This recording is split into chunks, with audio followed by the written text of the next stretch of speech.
अरे आना। ले आया नचनिया को।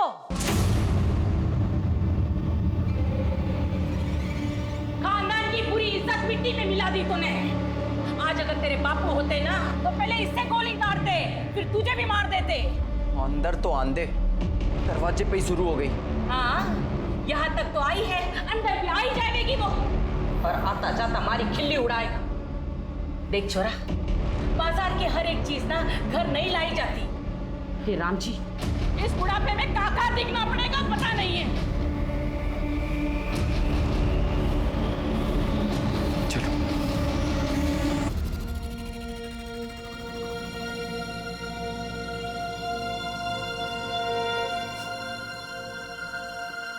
क्या होया? मेरी वजह से आपको कितना कुछ सुनना पड़ा। माँ भी आपसे नाराज हो गई ना। तो क्या हुआ? शादी हुई हमारी, अब तो जिंदगी भर साथ में रहना है, एक दूसरे का सुख दुख बांटना है। और माँ की चिंता तू ना कर, उन्हें मैं संभाल लूंगा। धीरे धीरे सब ठीक हो जाएगा। और अब ये आंसू आंसू पहुंच और थोड़ा शर्मा वर्मा ले। नई नवेली दुल्हन है, थोड़ा फील तो आना चाहिए ना। हाँ, सुहागरात है आज हमारी। तो थोड़ा तो मुस्कुरा दो। इधर से, इधर से, इधर से।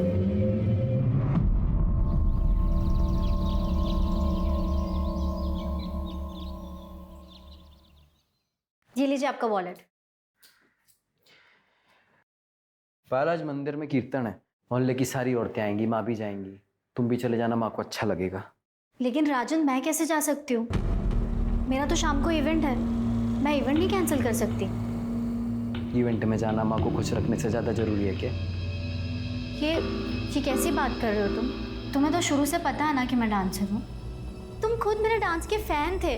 सोचो, अगर तुम्हारा डांस का प्रोग्राम होता और मैं कैंसिल करती तो तुम्हें कैसा लगता? पता था तुम डांसर, तब की बात और थी, तब हमारी शादी कर। लेकिन मेरी बात तो सुनो।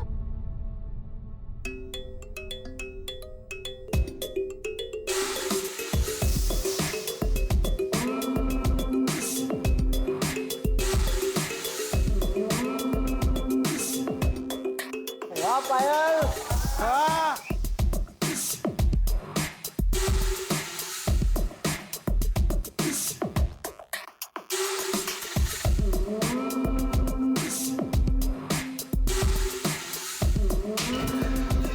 चल निकल यहाँ से। अच्छा। तू ठीक है ना? हाँ दीदी।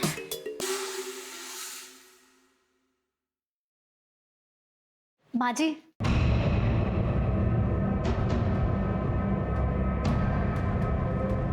मैं ना आपके लिए मन से तोहफा लाई हूँ, आपको बहुत अच्छा लगेगा। मनने नहीं चाहिए, जो लेता होगा ना उसे जाकर दे। आप देखिए, आपको बहुत अच्छा लगेगा, सच में। एक बार देखिए। मैंने कहा ना मुझे नहीं चाहिए। तारी हराम की कमाई मनने नहीं चाहिए।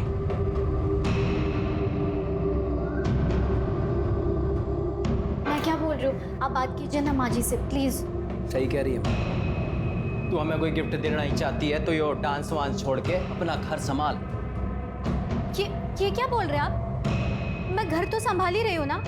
और रही बात काम की, तो मैंने आपको पहले ही बोल दिया था कि मैं शादी के बाद नहीं छोड़ सकती हूँ काम। काम के नाम का तो बाड़ा है।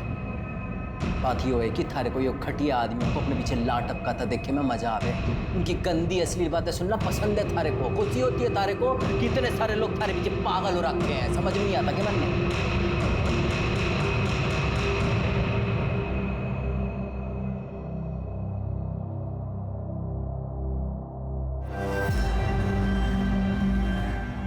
अच्छा हुआ जो ये अपने से गई।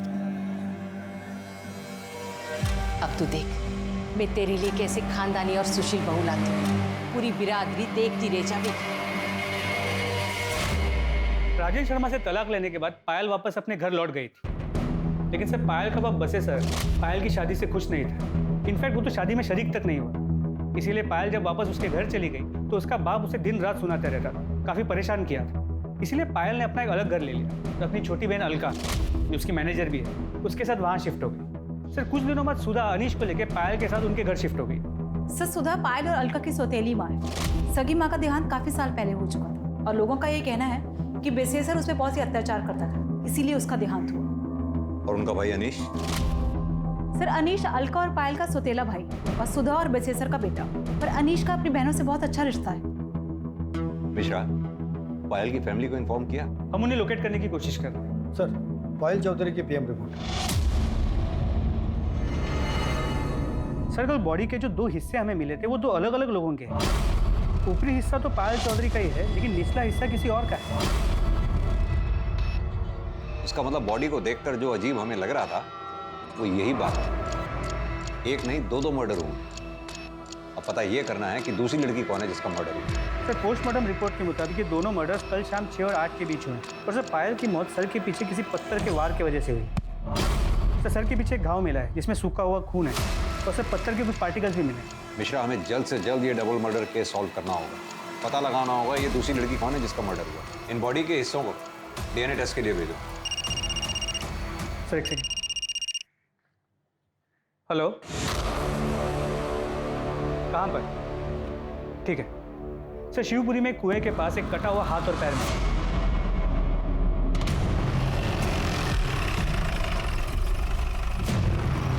सर यहाँ सिर्फ ये हाथ और एक पैर मिला है, बाकी बॉडी पार्ट्स के लिए हम लोग आसपास चेक कर रहे हैं। हाथ पैर देख के तो यही लग रहा है ये किसी औरत के हैं। इन्हें पोस्टमार्टम के लिए भिजवाओ। आसपास अच्छी तरह से सर्च करो, शायद फेंकने वाले का कुछ सुराग हो। तभी नहीं, तुम इस पार्ट को चेक करो।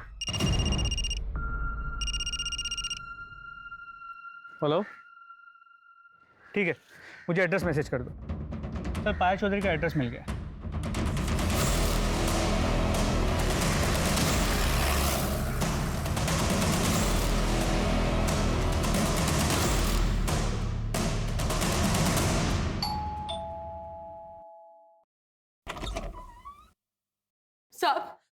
साहब हमारी अलका का कुछ पता चला? बताया कहाँ थी वो 2 दिन से? क्या अलका लापता है? हाँ साहब, 7 तारीख की दोपहर को गाड़ी लेके निकली थी, बता के भी ना गई कहाँ जा रही है। और उसके पीछे मैं मंदिर चली गई। 2 घंटे बाद आई तो अनीश ट्यूशन से आ गया था, पर अलका ना आई थी। तो हमने घड़ी देर तक उसकी राह देखी, उसको फोन भी किया पर उसका फोन स्विच ऑफ आ रहा था। जब सवेरे तक ना आई तो घबराहट के मारे जनकपुरी थाने में जाके उसकी गुमशुदगी की रिपोर्ट लिखवाई। सब हम तो कल रात में गए थे ये पता करने के वो उसका कुछ पता चला, पर उसकी कोई खबर ना थी। साहब, अलका ठीक तो है ना? आप कौन? यो भाई से बच्चों का मामा। देखिए, हमें एक औरत की लाश मिली, एक्चुअली बहुत काकी नहीं, ये ना हो सके। वो अलका नहीं है माँ। दीदी ना हो सके।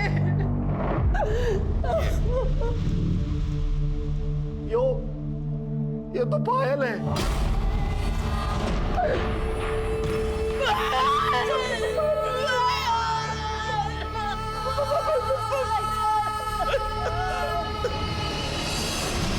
पायल की लाश यहाँ सहारनपुर में मिली। साहब ऐसा कैसे हो सकता है? वो तो मुजफ्फरनगर गई है, 7 तारीख को उसका प्रोग्राम था वहाँ। आज तो वो वापस आने वाली थी, हम उसकी राह देख रहे थे, पर वो हमेशा के लिए हमें छोड़कर चली गई। देखिए, मैं जानता हूँ कि हालात काफी नाजुक हैं, लेकिन फिर भी बस इतना जानना चाहता हूँ कि पायल का क्या कभी किसी से कोई झगड़ा हुआ था या कोई दुश्मनी थी? सब दुश्मनी क्या होगी ऐसी नेक्चुरी की, पर आजकल शाम के साथ घने झगड़े होते थे उसके। शाम कौन? श्याम तिवारी, पायल का पति। दोनों ने मंदिर में ब्याह किया था। श्याम ने पायल से पैसों के लिए ब्याह किया था। पायल को बेवकूफ बनाकर उससे पैसे लेकर कैश में एक दुकान खरीदी थी। पायल उससे इतना प्यार करती थी, पर बाद में पता चला कि श्याम पहले से ही शादीशुदा है। रुड़की में उसके बीवी बच्चे रहते हैं। बाद में उसने रजिस्ट्रार ऑफिस में जाकर पता किया तो पता चला कि उसने दुकान तो खरीदी थी, पर अपने नाम पे। इस बात पे उन दोनों में घना झगड़ा हुआ। अलका को भी ये बात पता है। उसने भी तिवारी को खूब खरी खोटी सुनाई थी। पायल को मालूम था कि अलका गायब है? नहीं साहब, हमने फोन किया था पर उसका फोन बंद आ रहा था और अलका की ठीक है, अभी हम चलते हैं। अलका के बारे में जैसी कोई खबर मिलेगी आप लोगों को इन्फॉर्म कर दें। मिश्रा, कि जनकपुरी पुलिस स्टेशन से अलका के केस की फाइल मंगवाओ। अब ये केस हम ही देखेंगे। पता करो 7 मार्च को पायल सहारनपुर में क्या कर रही थी, वो मुजफ्फरनगर गई भी थी या नहीं। अलका की गाड़ी ढूंढवाओ, अलका और पायल दोनों के कॉल रिकॉर्ड्स और मोबाइल लोकेशन डिटेल्स निकलवाओ। और हाँ, श्याम तिवारी, इसको थाने बुलाओ पूछताछ के लिए। क्या मेरी पायल का मर्डर हो गया है? तो नहीं सर, ऐसा नहीं हो सकता सर। ओवर एक्टिंग कम कर। सर मैं एक्टिंग नहीं कर रहा हूँ, मैं सच कह रहा हूँ। मैं पायल से बहुत प्यार करता था। अपनी पहली बीवी और बच्चों से भी ज्यादा।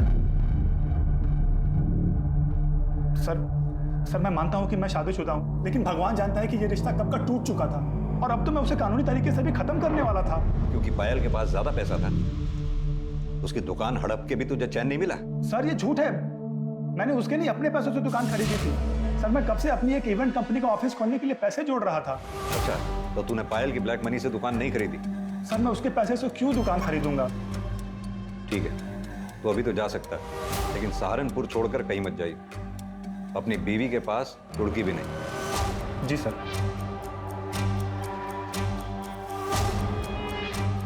मिश्रा, पता करो ये श्याम तिवारी ने जो कहानी सुनाई है इसमें कितनी सच्चाई है।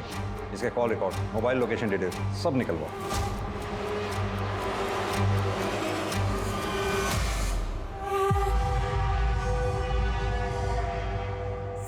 सर अलका का फोन स्विच ऑन हुआ था। इससे पहले कि लोकेशन पता कर पाते, फोन फिर से स्विच ऑफ है। दामिनी, अलका के फोन पे नजर रखो। सर जैसे भी हो सकता है वो मुसीबत में हो, तो शायद हम उसे बचा पाएं। Help sir. सर मुझे नहीं लगता मलका को बचा पाएंगे। क्यों? सर बॉडी के जो 2 हिस्से मिले थे, ये उनकी डीएनए रिपोर्ट है। इसका मतलब तो निचले पार्ट का डीएनए 50% पायल की बॉडी से मैच करता है। तो यानी वो बॉडी अलका की है। सर रिपोर्ट से तो यही लगा।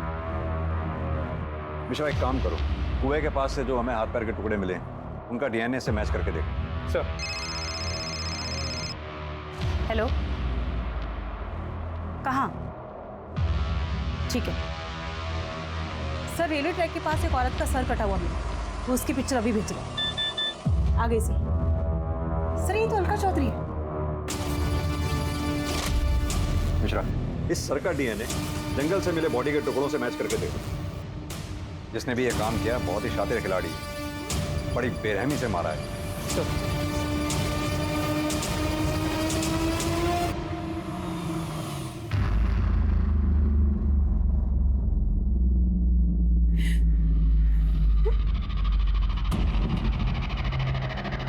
आंटी जी,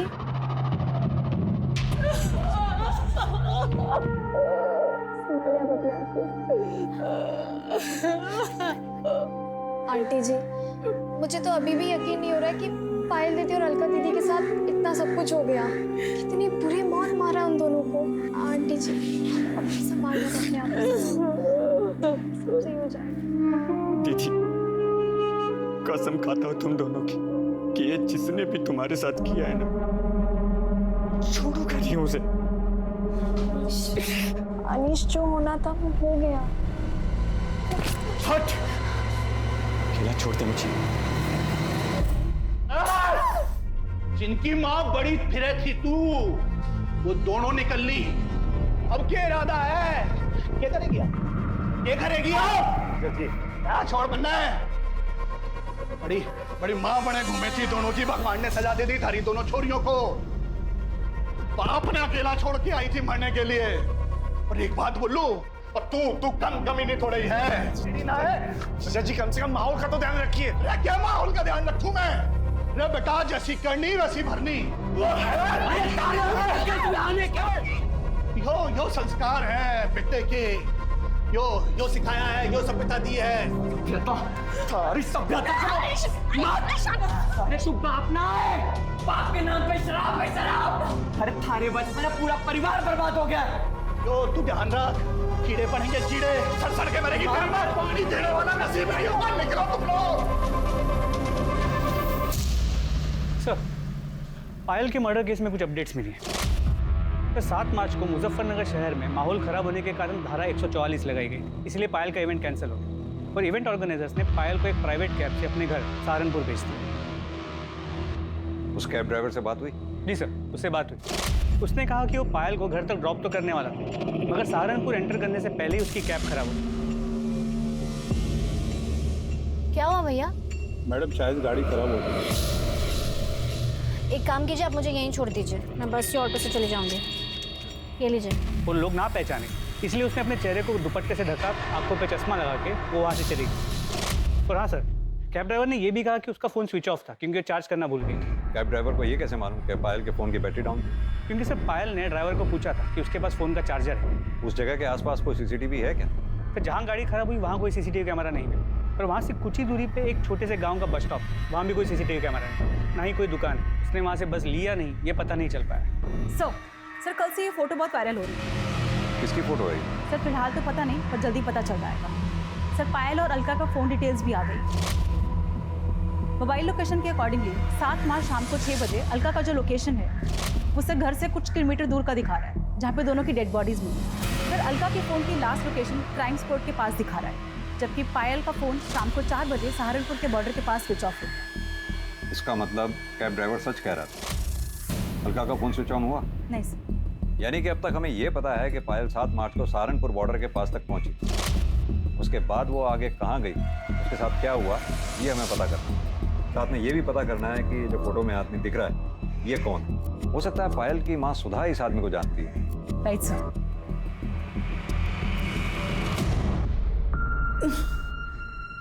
ये तो रतन सेठ है, मैं तो इसे घना भला आदमी समझती हूँ। पायल ने घना काम किया है इनके लिए, पर उसने कभी बताया ना कि ये इतना घिनौना काम भी कर सके। कहाँ मिलेगा ये रतन सेठ? मिलना तो अपने गुलमोहर सर्कल वाले ऑफिस में चाहिए, बैठते वहीं हैं।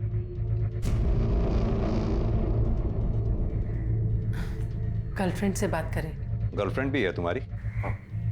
जी, जूही। बचपन से ही घना प्यार करें एक दूसरे को। सेठ घनश्याम ठाकुर जी ने कहा है कि जैसे ही सही समय आएगा दोनों का ब्याह कर देंगे। ठीक है।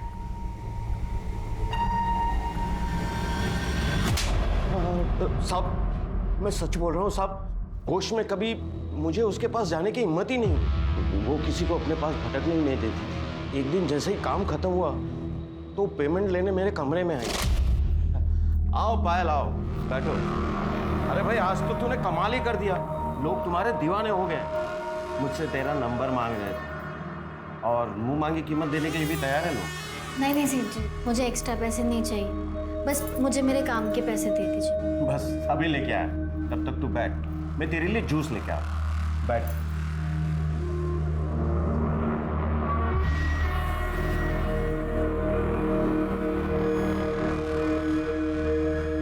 ये लो जूस पियो। अकाउंटेंट तुम्हारे पैसे लेकर आते ही हो।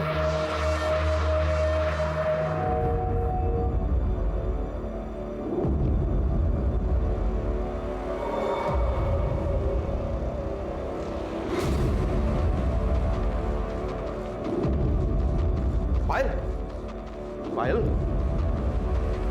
पायल।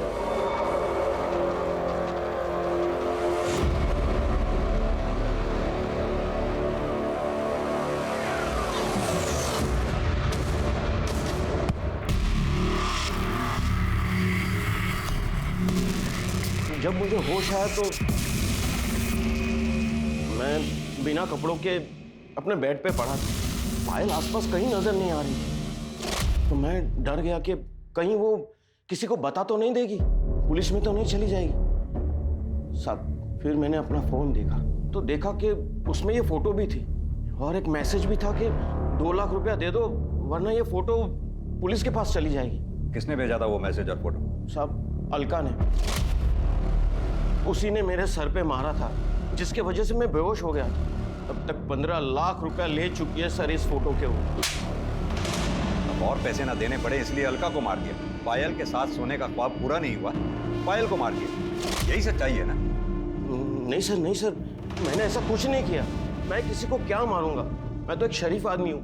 मिश्रा, इसे तब तक रखो जब तक ये केस सॉल्व ना हो जाए। इसके call records, mobile location detail सब निकलवाओ। अच्छी तरह से तोड़ाई करो इसकी। नहीं सर, अरे सर।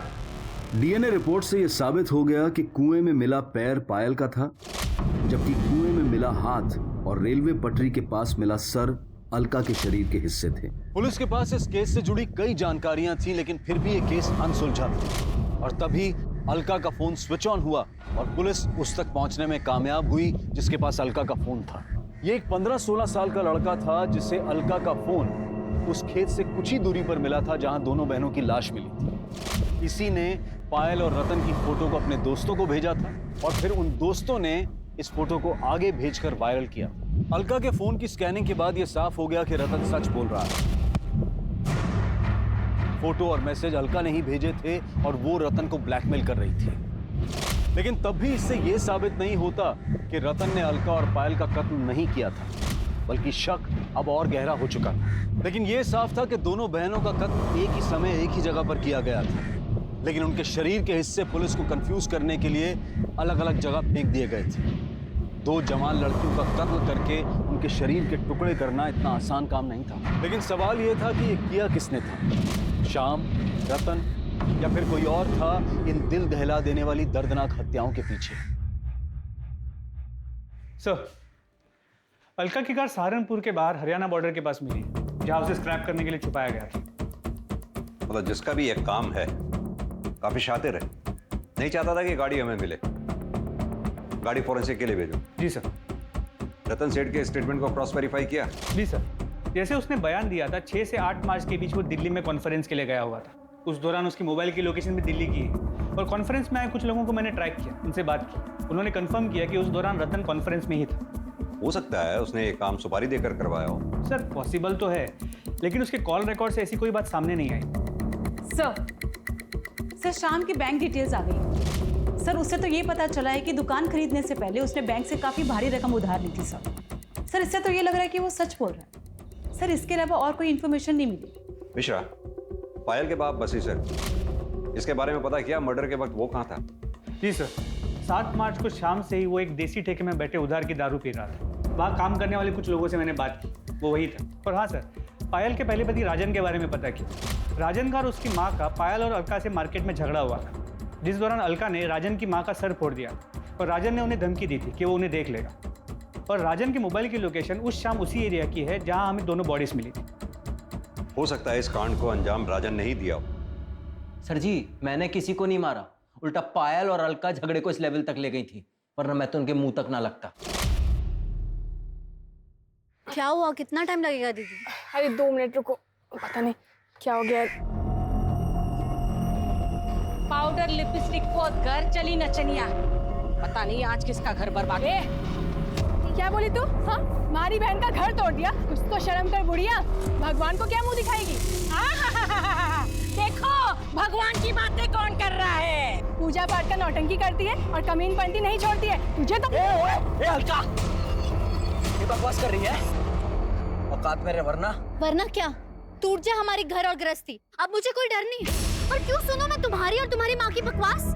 हमारी घर गृहस्थी हमारी माँ की वजह से ना टूटी है। थारे को ये घर गृहस्थी से ज्यादा अपना नाच गाना पसंद था। अच्छा, तो ये बात नहीं थी तेरे लिए? तुझे पता नहीं था कि ये क्या काम करती है? तब मारे छोरे ने ये सोचा था कि ये कीचड़ मारे घर में आकर पवित्र हो जाएगी। इसे एक आदमी से थोड़ी ना पेट भरता है। अच्छा नहीं किया तूने, छोड़ूंगा नहीं तेरे को, जान से मार दूंगा दोनों को। जा। उसके बाद मैं सीधा अपनी माँ को लेकर डॉक्टर के पास गया। 3 टांके आए थे माँ को। और तभी तूने तय कर लिया पायल और अलका को मारने का? देखिए सर जी, मैं मानता हूँ कि मैं उस एरिया में था, पर मैं वहाँ अपने फैमिली डॉक्टर से अपनी माँ की दवाइयाँ लेने गया था। आप चाहो तो पता कर लो। वो तो हम पता कर ही लेंगे। अभी तो तू जा सकता है, लेकिन सहारनपुर छोड़कर कहीं मत जाइए। सर फोरेंसिक टीम ने बताया कि गाड़ी में कोई फिंगरप्रिंट्स नहीं मिले और जो भी खून के ट्रेसेस मिले वो दोनों बहन अलका और पायल के ही। यानी कि पायल और अलका का मर्डर हो सकता है कि गाड़ी में ही हुआ हो सकता है फिंगरप्रिंट्स जानबूझ के मिटाए गए। किसका काम हो सकता है? सर, ये शाम के phone record. Sir call records के मुताबिक मर्डर के 2 दिन पहले इस शाम ने एक सुपारी किलर गफूर को कांटेक्ट किया। पर सर ये लोकेशन डिटेल्स के मुताबिक जिस दिन दोनों बहनों का मर्डर हुआ, शाम का फ़ोन रुड़की से सहारनपुर के बाहर आके रुका और फिर वहाँ से पायल के घर की तरफ मूव हुआ और फिर पायल के घर से वापस रुड़की की तरफ गया, मगर अलग रास्ते से। मिश्रा, ये पायल की गाड़ी भी तो सहारनपुर बॉर्डर के आसपास ही खराब। पता चला कि पायल का इवेंट ही कैंसिल हो गया।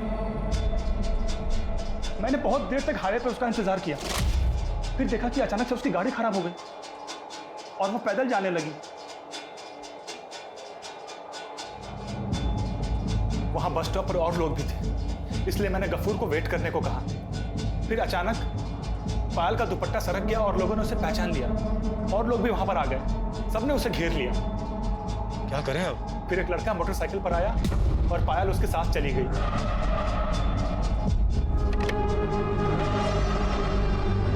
वो लड़का कौन था जिसके साथ वो बाइक पे गई थी? सर वो हेलमेट पहन रखा था, उसकी शक्ल नहीं देख पाया मैं। बाइक का नंबर, बाइक का मॉडल, कलर कुछ तो नोटिस किया होगा। सर मैं तो उसको मारने के चक्कर में गया था, इतना ध्यान ही नहीं गया मेरा। कहानी सुना रहा है तू हमें? सर मैं सच कह रहा हूं, मैं उसके पीछे तक भी गया था, काफी देर तक उसका पीछा किया।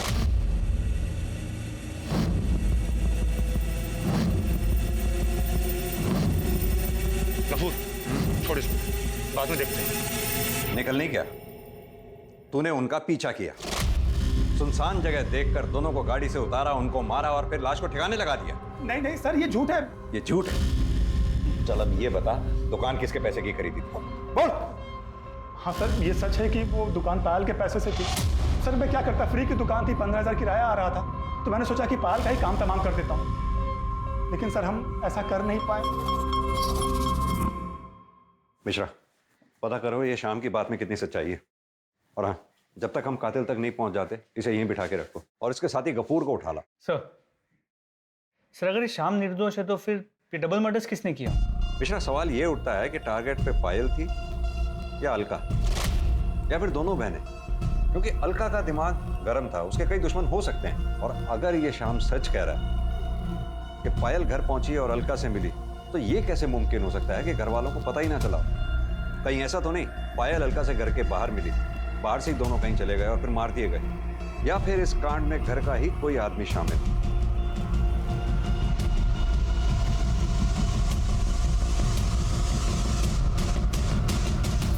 तो श्याम तिवारी सही कह रहा था, अलका के एक नहीं कई दुश्मन हैं। पायल जहां भी परफॉर्म करती थी लोग उसे छेड़ते थे और अलका उनका मुंह तोड़ जवाब देती थी।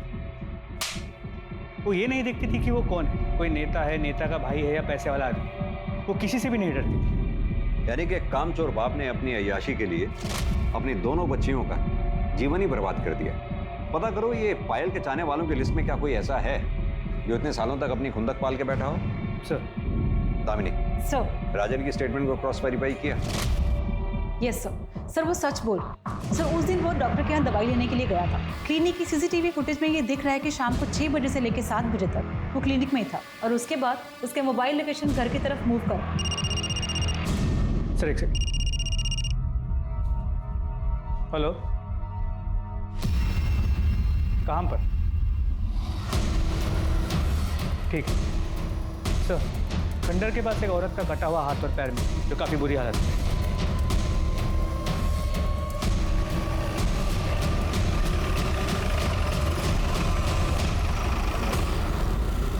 पायल की बॉडी का ऊपरी हिस्सा और अलका की बॉडी का निचला हिस्सा हमें यहाँ मिला। इसका मतलब दोनों बहनों को यहाँ गाड़ी से उतारा गया और मारा गया। जाहिर सी बात है ये स्पॉट उनके घर के रास्ते में ही पड़ता है। अब या तो कातिल उनका पहले से पीछा कर रहा था, जिसने यहाँ पहुंचकर गाड़ी को रुकवाया, दोनों बहनों को उतारा और कत्ल किया, या फिर वो कातिल बीच रास्ते में उन्हें मिला, जिसे उन दोनों बहनों ने अपनी गाड़ी में बिठाया। अब अगर गाड़ी में बिठाया है तो या तो कातिल उनका जानने वाला होगा, दोस्त होगा, या फिर परिवार का कोई सदस्य होगा, जिसने यहाँ पहुंचकर उन दोनों को गाड़ी से उतारा और कत्ल किया।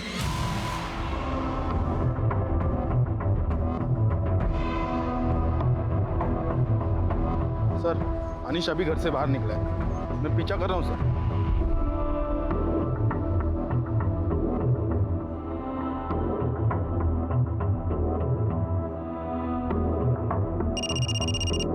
हाँ पांडे, वो जवाहर नगर के दूसरी नंबर गली के आखिरी मकान में घुसा है सर। सर उस तरफ।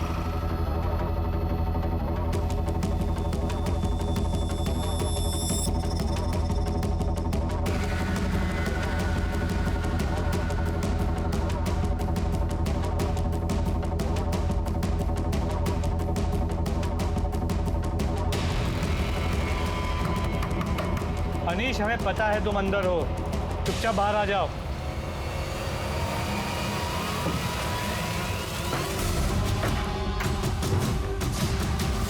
अंदर चेक करो।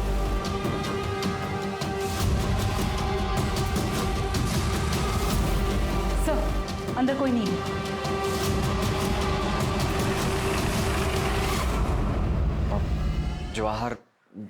जवाहर नगर में गया था, पर हुआ क्या? क्यों गए? अब पढ़ाई करने गया था मैं। वो मेरा वहाँ दोस्त रहता है ना, तो आता जाता। तो एक बात बता, जब तू वहाँ से निकला हमें दिखाई क्यों नहीं दिया? मतलब तूने मुझे बताया क्यों नहीं तू वहाँ गया था? नहीं माँ, मैं तो आपको बताने ही वाला था, पर आप सोई हुई थी तो इसीलिए मैं। दोस्त का नाम क्या है? रवि चौरसिया। अचानक पूरा केस घूम गया। इन्वेस्टिगेशन के प्राइम सस्पेक्ट अनीश और उसका दोस्त रवि चौरसिया बन चुके थे। अनीश के कॉल डिटेल्स और मोबाइल लोकेशन से यह साफ हो गया कि अनीश अक्सर अपने दोस्त रवि चौरसिया के घर जाता था और दोनों रोज बात करते थे। लेकिन रवि की मोबाइल लोकेशन ने उसे बड़ा सस्पेक्ट बना दिया था। रवि के इर्द गिर्द सब कुछ संदिग्ध, जैसे कि उस शाम जब अनीश